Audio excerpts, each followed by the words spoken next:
Class 8 Geography.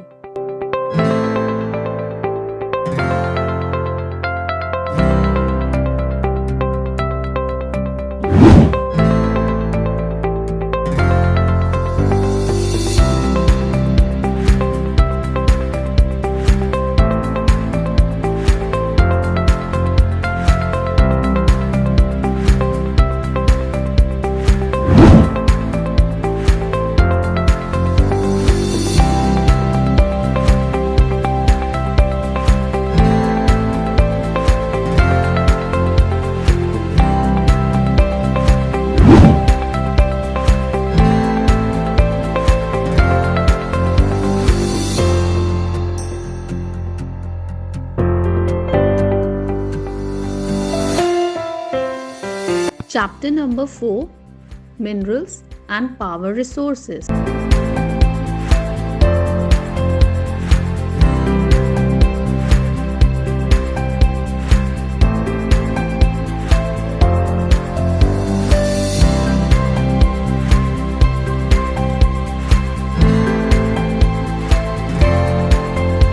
Hello everyone, and welcome to the fourth video of chapter number 4 of Geography, Minerals and Power Resources.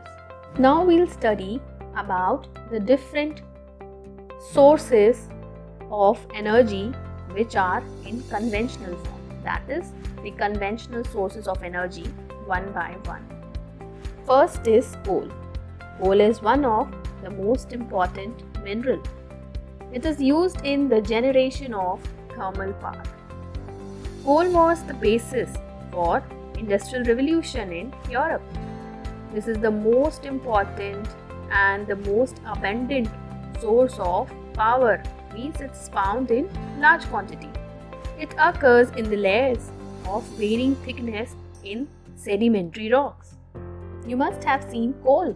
It is black in color.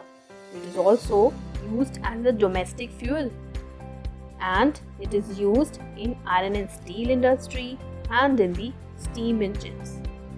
The coal which we use today was formed millions of years ago, and they are transformed remains of the giant ferns and the swamps that were buried under the layers of earth. Depending upon the content of the carbon, there are varieties of coal, and they are peat, lignite, bituminous and anthracite. The distribution of coal reserve is highly uneven in the world. This means somewhere there is large quantity of coal and other places there is very less quantity of coal.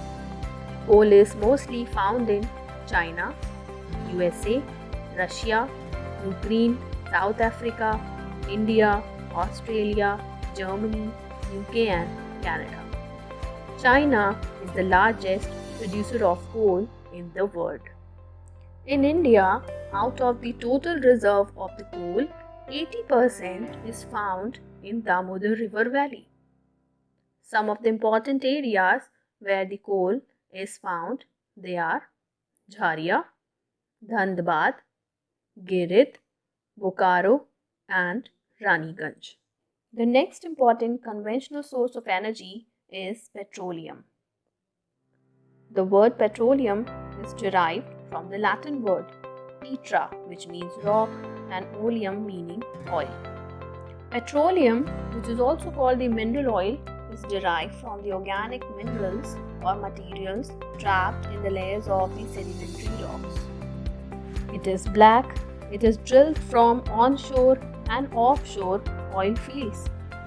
It is an essential source of energy for all the internal combustion engines in automobiles, railways and aircraft. The distribution of this mineral oil is highly uneven in the world. It is also called black gold or liquid gold, as it is highly valuable. A variety of products like petrol, diesel, kerosene, wax, plastics and lubricants, they are obtained by refining the crude mineral oil. There are some other byproducts which include the raw materials for chemical fertilizer, synthetic fibers and drugs. About 65% of the total reserve of the mineral oil is found around the Persian Gulf. The main petroleum producing countries, they are Saudi Arabia, Iran, Iraq, Kuwait, United Arab Emirates, Qatar, Bahrain. There are some other countries which produce petrol, and they are USA, Russia, Venezuela, China, Indonesia, Algeria, Egypt, Libya, India, and Myanmar. In India, petroleum is drilled from the oil fields at Digboi in Assam, Bombay High in Mumbai, and the delta of Krishna and Godavari. Moving ahead, we'll now study about the natural gas. Natural gas is found along with the petroleum deposits. The gas is released when the crude oil is drilled and brought out to the earth's surface. Natural gas can be used as domestic and industrial fuel. The large fields of gas, often they have no oil. USA is the largest producer and the consumer of natural gas. There are some other countries which produce natural gas, and they are Russia, Netherlands, China, Iran, and UK. Natural gas is fast becoming an important source of energy in India. In India, the Gas Authority of India Limited was set up in 1984 as a public sector undertaking to locate the new reserves and to transport and market natural gas. Some of the important areas in India which produce the natural gas, they are Mumbai High, Gujarat, Assam, Tamil Nadu, Tripura. Compressed natural gas, which is also called CNG, is an eco-friendly automobile fuel. It causes less pollution than petrol and diesel. More and more automobile users, they are now using CNG. Next conventional source of energy is hydropower. Hydropower has many advantages over fossil fuel. Hydroelectric power is generated when the water falls with force. The water can fall naturally, or it can be made to fall by building the dams across the river channels. The falling water is channelized to enter a turbine, and the moving blades return the generator and produce electricity. The water coming out of the turbine is used for irrigating the lands. Some of the developed countries of the world which have developed the hydropower projects, they are USA, Canada, Russia, Sweden, Norway, New Zealand, and China. In India, a large number of multi-purpose river valley projects have been developed to produce the hydroelectric power. Some of the important hydropower stations in India are Bhakra Nangal, Hirakud, Damodar Valley Corporation, Naga Arjun Sagar, Kosi, Koyna, Rihand, and Narmada Valley. Ahead, the next conventional source of energy is nuclear energy. The important sources of nuclear power are the naturally occurring radioactive nuclear minerals like uranium and plutonium. These fuels undergo natural fission in reactors and they emit a large energy. You must be thinking that how this nuclear energy is obtained. This nuclear power is obtained by altering the structure of atoms. Means by changing the structure of atoms. Now what are atoms? Atom is the smallest unit of matter. When such changes is made, energy is released in the form of heat. And this energy which is released is called nuclear energy. This energy is used to generate electricity. The first nuclear power station to generate the electricity on commercial basis was started in UK in the year 1956. After that, another power station was started in USA.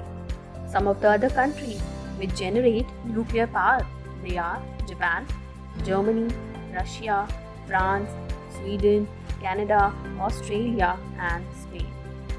There are some other countries where these nuclear power stations are located. They are India, Pakistan, Iran, North Korea, Egypt, Brazil, South Korea, Taiwan and Argentina.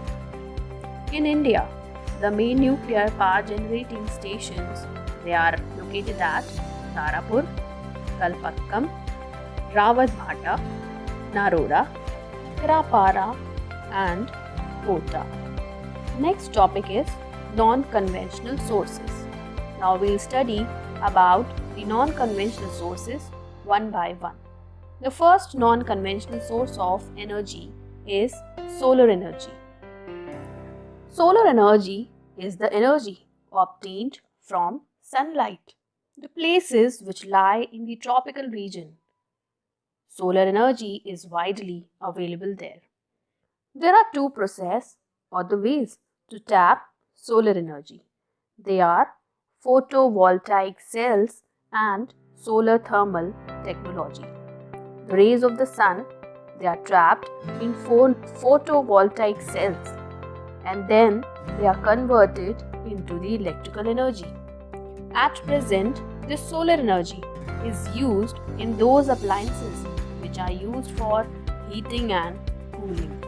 Solar energy is being used in solar water heaters, street lighting, cooking, pumping and solar ponds all over the world.